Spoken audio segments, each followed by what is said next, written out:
习专会这一场会被大家说这个利益交换成型，有哪一些呢？今天我们就细节会做一个比较深入的解析，包括了在美国晶片上面的解禁，还有呢中国大陆持续卡稀土，会不会有做一些松绑呢？再来我们会讨论到的是有关于中美军力的消长是否正从此刻开始已经开始可以看到一些比较明显的交叉出来的呢？那这一场习川会，观众朋友可以留言跟我们做互动。如果您认为现在是中国大陆比较战胜一筹的话，你可以在留言写1；如果认为美国比较胜一筹的话，欢迎在留言板写2，跟我们一起做更多的讨论跟互动。好，我们先来关心到的是3个火线话题，等一下我们也请来宾帮我们特别做一下解答。因为呢，现在是说 H200会开放给中国大陆的10家企业，那会不会呢？除了 H200，接下来会不会是更进阶的，包括了 Blackwell， 甚至是艾斯摩尔的设备？它的光刻机也会被纳入在交换的条件当中呢，因为美国最希望拿到手的就是来自于大陆的稀土的。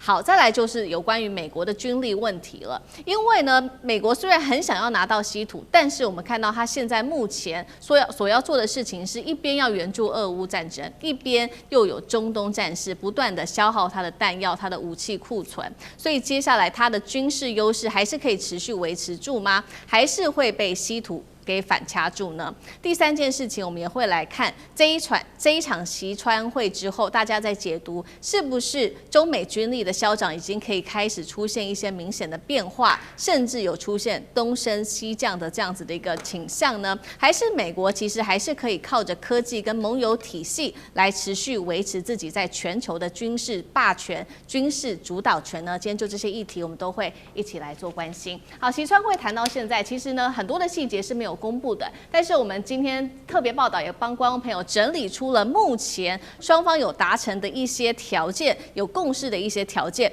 我们先来看到的是中国大陆承诺给美国采购的一些清单。那中国的承诺很多都是从美方自己这边亲自的说法，所以我们也来看到他们怎么说。首先，贝森特说大陆已经承诺购买200架波音的飞机了。那么在大豆上面呢，现在说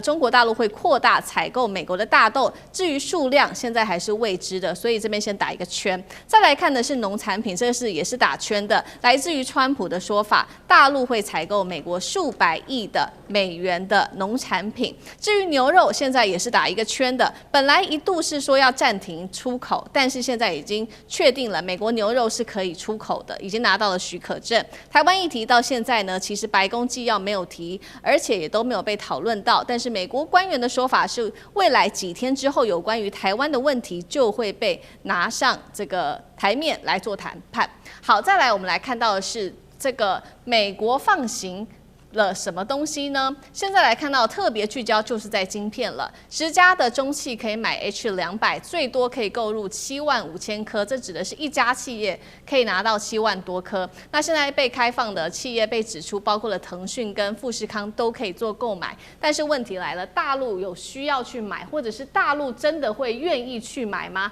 大陆的政府会放行去买吗？这些都是问题。巴龙周刊说，川普放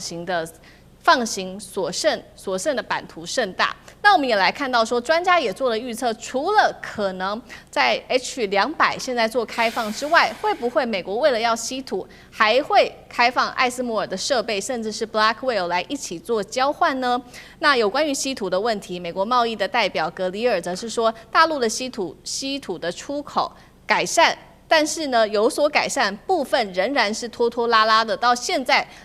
很多的部分都还是被卡关的，所以节目一开始要特别请教上志哥，以这一场习川会来看，目前到底中美谁比较略胜一筹？再来有关于晶片的部分，先是 H200放行，接下来有没有可能 Blackwell 甚至是艾斯摩尔设备都被纳入在交易当中？那大陆会想要买吗 ？H200，上志哥就这些问题怎么看？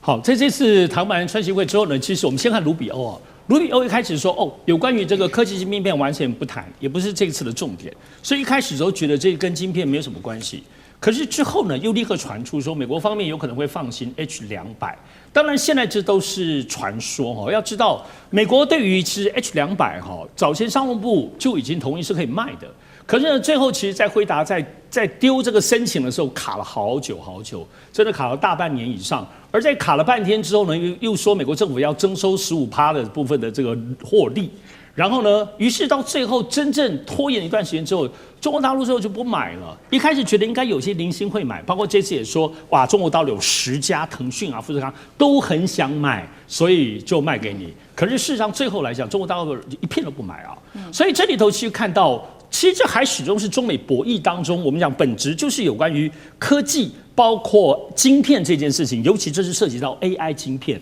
那这个部分其实到底谁放谁收呢？美国即使现在看起来，如果要放的话，这可对于美国内部鹰派来说，这难以想象、不可接受的哦，一定会有美国内部会有很多的阻力，之后会不会又因为阻力又改变呢？所以其实美国现在说要卖，到真正卖成了，以我们过去看 H200在前半年的部分，其实也都是卡关的。所以同时拉回到中国大陆，你说中国大陆难道就真的饥渴吗？历经了这超过半年以上的有这 H200这个晶片的这个争议。那么从黄仁勋来说 ，NVIDIA 当然我为你特别做了，我当然很希望能够卖给你。你说的后门问题啊等等之类的，我都已经完全克服解决了。但问题是中国大陆现在只是为了要晶片有算力吗？我们都其实最近知道，其实中国大陆在做的一件事情，我想最新的消息是中芯国际新开了2条非常大的动线。等同是投资了2个全新的厂房，就是为了整个华为他们现在新做的有关于升腾晶片，那这个生产力，而且各方面虽然没有很精细的消息传出，那么至少在中国大陆的内部当中传出来是，他们无论事实上在整个良率或各方面符合华为的升腾晶片来讲的话，是可以大批的量产，而且渴望可能是未来1-2年内对于大陆内部的这些大模型的需求可以供应到一定的地步。好，所以这是什么概念？就不只是华为自己的升腾晶片、寒武纪，他们能做自己晶片，输你 NVIDIA 的晶片没错，但问题是晶片可不是买一个算力很好，它就是前面我们讲到 Blackwell。其实你如果用整个 NVIDIA 晶片，你就要在它的这个 Blackwell， 当然2026年有最新的叫 Rubin， 在它的这个系统上，你在写所有的算力，你就要被 NVIDIA 晶片给绑死，未来你所的软体就要在上面写。所以中国大陆其实不只是一个算力的晶片，还有整个它架构的系统要在哪里。那华为升腾是中国大陆自己的，就没有各方面的问题。所以我想，不只是华为或中国大陆的这些大模型，我们刚刚讲到富士康这些公司，乃至中国大陆的战略，它不可能再把未来 AI 的长期发展软体写在NVIDIA 的晶片上面嘛，然后受制于你 NVIDIA， 对不对？以后只能买你 NVIDIA 的晶片而已。这其实是现在最大的问题，更不要说华为现在对于它的升腾晶片，它所采取的光子跟这个 cluster 集成，也就是说大面积的堆积到几万片在一起，总加起来的算力要远比现在英伟达的部分 NVIDIA 的晶片个别厉害，可是呢，个别跟个别之间还没有办法用光子的部分通讯，这边还是其实是落后的。也就是说，打群体战，华为的晶片不会输了哦。所以，一直现在来讲，即使美国有意开放 H200的晶片，无论是善意也好，无论让 NVIDIA 来讲，其实可以稍微还是渗透一下中国大陆的市场，我觉得中国会买的几率非常低。好，本来美国视为这个晶片是他们的这个王牌哦，不过现在看起来大陆已经掌握了话语权，靠着这个科技晶片上面的自主哦，可以自己来掌握话语权了。那另外一方面，中国大陆手上的王牌又能不能克住美国呢？也就是稀土，美国有没有办法自己掌握话语权？我们也持续来看到，因为目前呢，中国手上握有的关键稀土是超过全球的1半的这个产量的，储量是4400万吨，那美国只占不到5%，是190万吨。稀土之所以重要，因为呢，它用在战争当中，包括飞弹啊、战机、晶片都需要。纽时现在也指了，不是有这个美伊战争啊、中东战争，现在美国的军火要靠的，补它的军火要靠的就是中国。尤其每射1枚的飞弹，就更依赖大陆的稀土。甚至呢，我们看到这个价格也是差非常的多，成本差距，飞弹材料哦，中美之间差了250倍，也难怪美国这么需要大陆的稀土。一方面是要来看说未来军力的消长状况，一方面也要来看美国的军事优势可以维持多久。厉将军又怎么看？首先我先解释一下，我们刚刚前一节在讨论，这2国元首这次见面之后，那2国元首共同都同意，美中要一个建设性的战略稳定关系，那我想说这句话其实就代表了为什么中国愿意把稀土跟这个美国的不管是贝克威尔的晶片或者是艾斯摩尔的光刻机来做一个彼此交换。所谓建设性，就是我们相向而行。就像是两个选手在比赛，我们两个到底要比的什么？是拳击赛呢，还是赛跑比赛？赛跑比赛彼此之间是互相竞争的哦，拳击赛是互相肉搏。那我相信所谓相向而行，就是建设性的相向而行，就是我们两个在同一个跑道上面，我们比看谁的速度比较快，我们不要互相死绊着绊对方的脚。那第二个就是战略的，什么叫做战略？就是大的方向叫战略。我们讲战略，下面指导战术，战术指导战斗啊。所以你要有一个战略，战略就是大的方向。所以我们认为大的方向来讲，美中双方都同意相向而行。那最后当然是这个方向一定是一个稳定的关系，而不是互相争斗的关系。所以我觉得在这种原则之下，那当然双方来讲，你可以说是这个互相的交换，彼此互取所需啊。所以我认为中国在这个时候很清楚知道美国需要稀土这个元素，因为现在不管是我们都知道 AI 晶片或者是电力、电动车、风力发电甚至于科技的元素，甚至最重要的是军事方面来讲，都远远需要稀土这一类的装备。那光钧这样东西光钧这样金属，在中国的大陆的原产地，它的价位大概2块钱美金，但是到了美国现在变500块美金，你就知道稀缺到什么程度。因为如果说没有这种钧，你的飞弹就做不出来。但是这是很明显的，在俄乌战争，美国支援给乌克兰的，或者是在这次伊朗战争支援给以色列，或者是中东海湾这些国家所用的导弹，不管是战斧型这攻击性的，或者是爱国者防御性的，这种导弹消耗量都非常大。那媒体也估计嘛，最少要5到6年才可以补充完库存，所以他急切他要做这个飞弹出来，要做这个飞弹就一定要有钧这种元素。我想说中国在这方面，那我可以给你这个钧这种稀土元素，但是相对的，我们同样都是建设性的战略稳定关系的话，那是不是美国我们彼此有个交换？那我国家现在需要的是艾斯摩尔这个设备，那我觉得这个很明显。如果说是你美国不再卡脖子的话，中国可能自己就发展出来了。那甚至于贝克威尔晶片这个甚至于不管是 H200，就是所谓高阶的晶片，会不会中国自己在自己的架构之下，这个它就可以生产发展出来？所以美国在这方面可能都有这种认知，与其我让你自己发展出来，不如你将来是你的科技发展在我的架构之下。那中国是不是也是同样这种原理？就是说你可以做出你的飞弹，可是你的飞弹将来一定是在我的稀土控制之下才能够做得出来。我觉得基于这彼此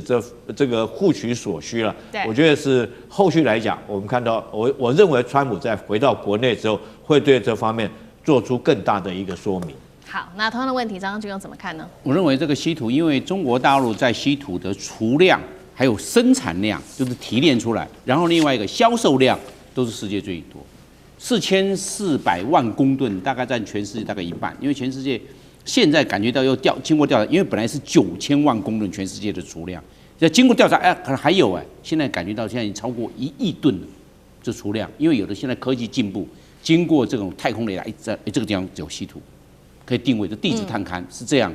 那毕竟到目前来看，中国大陆的产量它是世界上第一，因为这个包含了技术跟环境污染的控制，还有放射线，这个都要很谨慎。所以中国大陆它就做3个，第一个以后要买稀土程序，你程序要去填那些单子，这是中文，这个程序就会把你做卡关。第2个卡关呢，数量，你要买多少数量，不是你要多少，没有，这是有数量做管制的。那数量管制，美国的军工生产的速度就降速了，因为你军工生产，你有机器、有设备、有人才、有厂房，但是你们原料就是少，这个是战略物资。中国大陆把稀土当作战略物资，稀土总共17项元素不等嘛。刚刚厉将军也讲，那钧只是其中的一种而已，你总共有17种。所以中国大陆这边管制之后呢，美国就要降速。我们看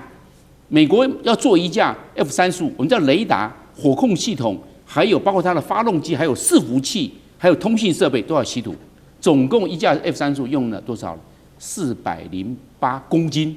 这一架飞机你用了各种的稀土，用了408公斤。我们看一个神盾军舰，神盾军舰是从7000吨到14000吨不等，看大小。那我们拿1万吨来这个神盾军舰来看，神盾舰它要稀土的各种，因为它包含它的主机，包含它的相位阵列雷达，还有通讯设备，还有电站设备，哇，那么多总共需要光做一架针对军舰要2300公斤稀土，哇，那么多那你的军工生产速度都要靠稀土啊。那中国大陆从这个地方一管制，是不是掐到脖子？那我认为中国大陆现在已经知道，这是个战略物资，干嘛要无限制供应？所以现在面临一个情况，稀土价格飞涨，因为物以稀为贵嘛。你一做管制，那就物价就整个高起来了。那美国的军工的，你看它的生产的成本是不是就居高不下？也变成这个状况。所以因为来看到现在为止，全世界你包含巴西也有稀土啊，马来西亚也有稀土啊，越南也有稀土啊。那为什么？因为提炼技术跟装备的问题不是那么容易解决的，不是有稀土就可以做提炼。所以中国大陆这一方面，它的卡脖子或者做一个总量的管制，也控制了相对间接控制了美国军工生产的速度。好，谢谢张将军。那我们休息一下，马上回来。地缘政治、内中之争、战略价值、强权崛起、小国生存，现在与未来洞悉事件走向，掌握世界脉动，全球观点。